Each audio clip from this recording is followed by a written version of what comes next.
So Lego right now tries to find a quote unquote sustainable alternative to the best material which they're using right now, which is plastics.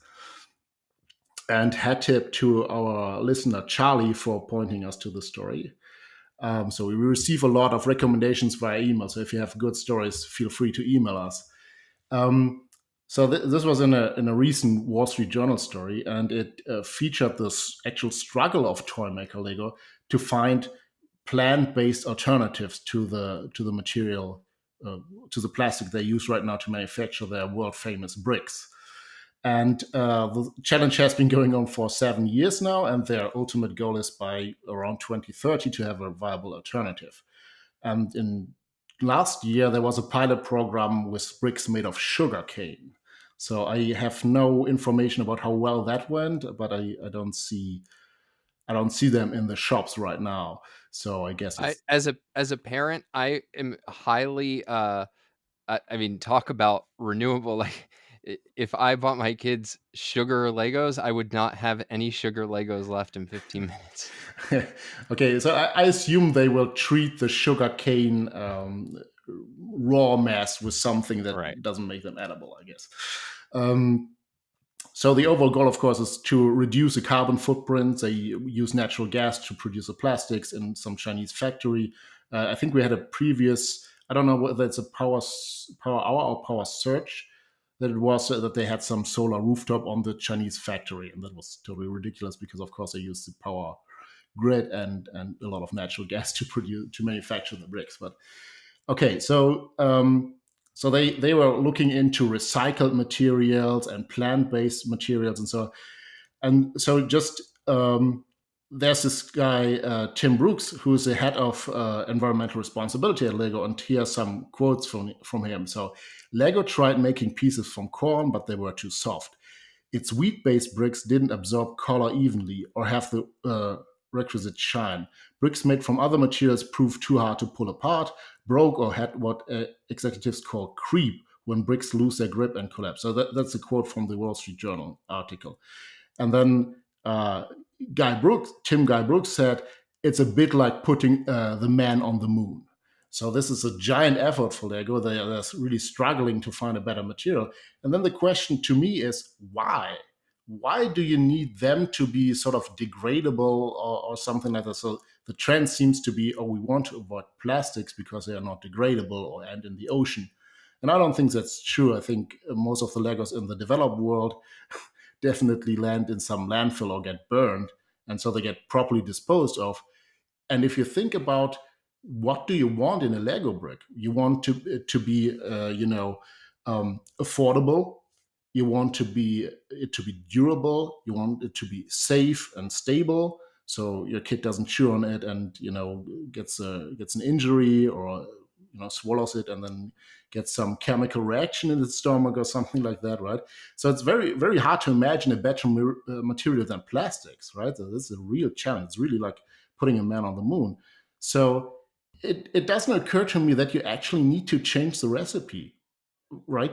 Because this is a good material for its purpose. You wouldn't say, oh, car engines are made of steel or aluminum, but we really want something sustainable, so let's make it out of sugar cane or corn or something. That's nonsense. You just use the best material, and if there's a waste issue, you solve the waste issue. And if you can do it better or more affordable with something else, yeah, you search for alternatives, but you don't destroy the product or have it have worse properties just to be quote unquote degradable or sustainable or green or something. That's not really a good business strategy, I think. Yeah, there was. I mean, really, the man on the moon project they should be engaged in is how do they have a Lego that does not end up uh, landing on the floor, or I guess the eternal problem of the parent. And I think there's a bunch of memes online. It's just you're walking across the carpet and you suddenly Yeah. step on a Lego, and it's the most gut wrenching pain, surprisingly bad. But no, there's a quote from Brooks that you didn't mention that I is like made my jaw drop. He says, ultimately, we want a zero impact Yeah. product.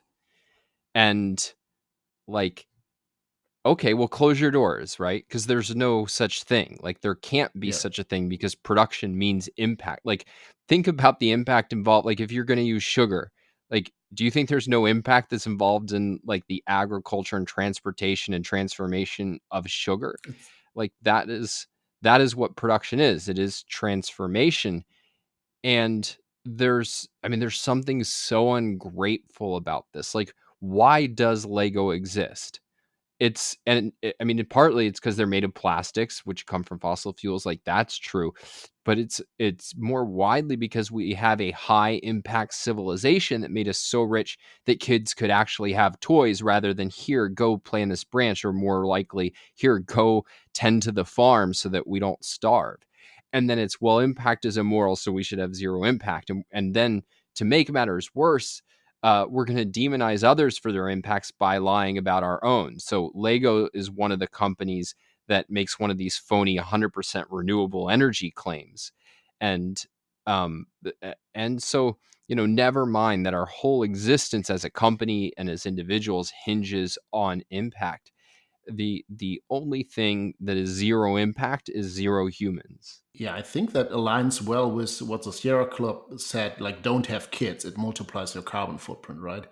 So fewer humans. That's the goal. And if that's Legos' goal, I don't think they will make a lot of money with that.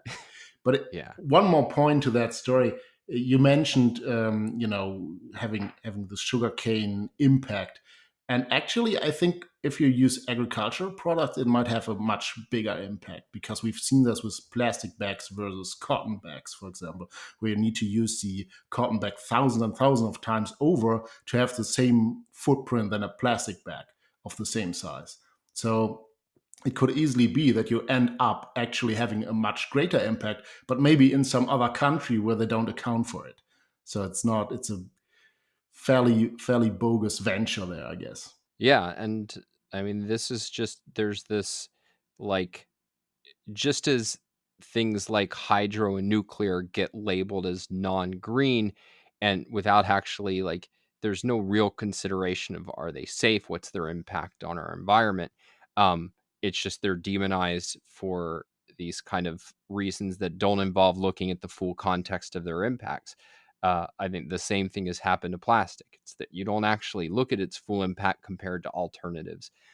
It's just it's put on the non-green list, and then it's completely vilified, and then people irrationally try to avoid it in a way that is not, like, makes no sense from the perspective of human flourishing.